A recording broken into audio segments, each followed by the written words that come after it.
Imagine this. It's a quiet Saturday night in 1949, and the streets of Quito, Ecuador, are calm, almost serene. People are inside their homes, children tucked into bed, adults winding down from the week, and music drifts from radios on porches and in small shops. But tonight, something extraordinary and terrifying is about to happen.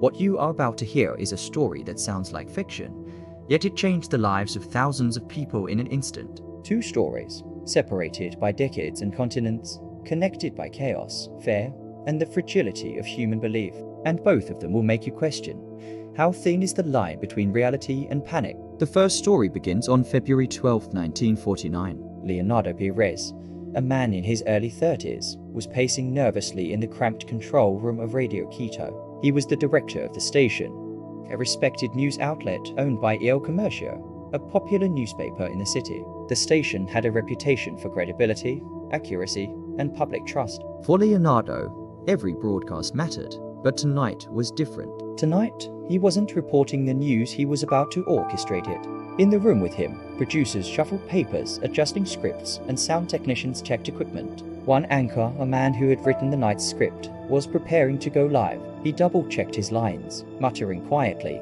almost nervously, as Leonardo's anxiety grew. The clock ticked past 9 o'clock p.m., and Leonardo could feel his stomach twist. This wasn't just a broadcast. It was an experiment, a broadcast designed to feel real, urgent, and terrifying. But could he pull it off? Could the city of Quito, home to 250,000 residents, be fooled, even for a moment?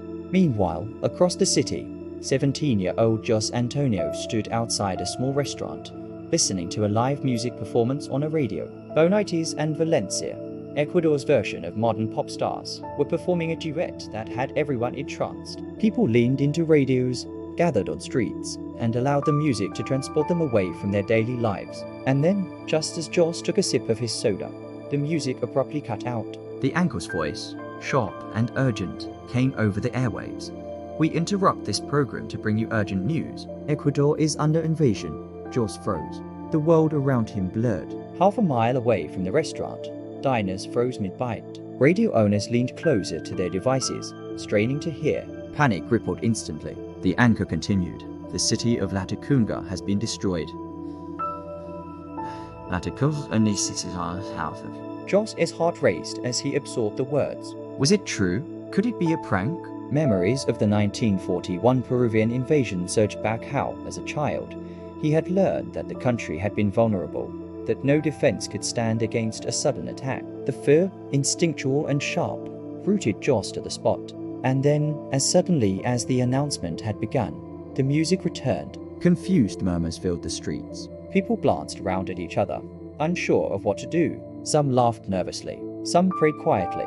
Jos's friends whispered, trying to rationalize the broadcast, but he felt a cold grip of dread. Moments later, the radio cut out again. This time, the voice was more frantic. Enemy forces had landed on the outskirts of Quito, in a northern area called Cotocayo, only 8 miles from the city center. Chaos erupted. Women clutched children. Men grabbed whatever weapons they could find. The city was paralyzed with fear. Jos realized that the city was effectively surrounded. He and his friends had no choice but to act. Meanwhile, inside Radio Quito, Leonardo watched the anchor deliver the next report. A local reporter, supposedly live on the ground, screamed over the broadcast, "Run! Run for your lives! They are here!" Then silence. The feed cut. Another voice returned, the chief of the newspaper, now yelling in terror. "They are exterminating everyone. Fire, poison, destruction." Leonardo's heart pounded. He had pulled off the broadcast perfectly to perfectly. He hadn't yet revealed the truth, the final twist that would later ignite unimaginable chaos. Jos and the crowd on the street panicked. People ran, screaming, carrying children, dragging belongings. Pregnant women tripped, their stomachs tightening in fear. The city erupted in madness. In less than 20 minutes, Quito transformed into a city at war. Soldiers weren't the only ones mobilizing, civilians were too, each acting based on the misinformation broadcast through the radio waves. And then it happened. The final update. A voice, calm and authoritative, revealed that the invasion was a hoax. There were no enemy forces, no destruction, no planes, no tanks, no poisonous gas. It was fiction, inspired by H.G. Wells' War of the Worlds. The broadcast had been a carefully crafted simulation of panic, but the revelation came too late. The city was already in flames. People who had believed they were about to die took matters into their own hands. Radio stations, including Radio Quito, were attacked. Fires broke out. The city burned not because of any enemy, but because of fear, manipulation, and the power of suggestion. The results were devastating. Between 6 and 20 people died from the panic itself, many others injured, some fatally in accidents as they fled. Jose Antonio survived, scarred but alive, later recounting the night in interviews that shook Ecuador. Leonardo Pires, the orchestrator, lost his credibility, his career, and eventually fled to Venezuela. Radio Quito didn't broadcast again for 2 years, and the lesson: human psychology can be more terrifying than any army. Fast forward a century and half a world away. January 26, 1851, Fall River, Massachusetts. A 23-year-old man named Bailey Staples hurried down a snow-covered walkway, his breath fogging in the cold night air. Bailey was a psychic medium, part of the spiritualist craze sweeping the United States. People believed that the living could communicate with the dead through mediums, and Bailey was among the most sought after. His performances were theatrics deliberately dramatic, meticulously choreographed, but tonight, something would happen that no trick could explain. Inside the Gardner home, guests gathered around a large circular table.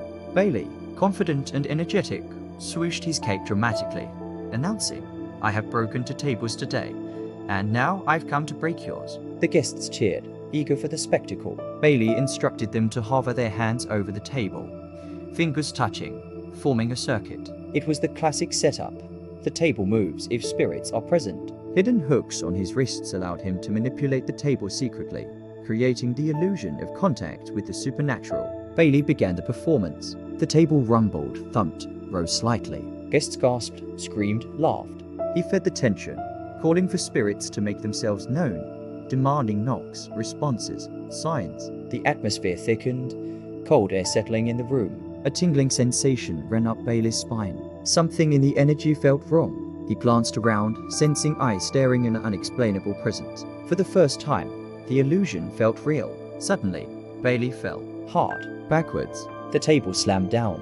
Silence. Panic. Guests scrambled. One ran for Dr. Hopper, the local physician. The room was tense, unsure if what they had witnessed was trickery or tragedy. Dr. Hopper checked Bailey's pulse. None. He was dead. The medium, whose act had thrilled and terrified hundreds, had performed the final show of his life. The investigation revealed the truth.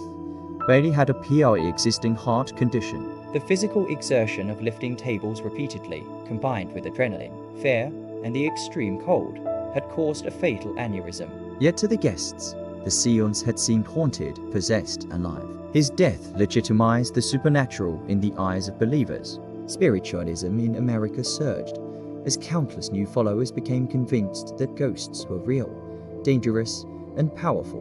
One performance, one night, one man's life, had changed the perception of the living world forever. Both stories, decades and continents apart, share a terrifying commonality: the fragility of human perception. In Quito, a broadcast manipulated minds, turning ordinary citizens into instruments of chaos. In Fall River, a performance blurred the lines between life and death, fear and belief. Both illustrate a timeless truth. Humans are shaped, moved, and terrified not just by reality, but by what they perceive, what they trust, and what they fear. So the next time you hear news, listen to a broadcast, attend a performance, or even sit quietly alone, remember these stories. Remember Jose Antonio fleeing through Quito streets. Remember Bailey Staples lying on the cold floor of Gardner's parlor. Remember that perception can be weaponized, and fear, even when unfounded, can be deadly. Reality is fragile. Belief is powerful, and chaos is closer than you think. Thank you for listening. If you enjoyed this story, be sure to subscribe, hit the bell, and explore our playlist of incredible tales that test the limits of belief, fear, and human imagination. The world is stranger than it seems, and we are here to bring it to you, one story at a time.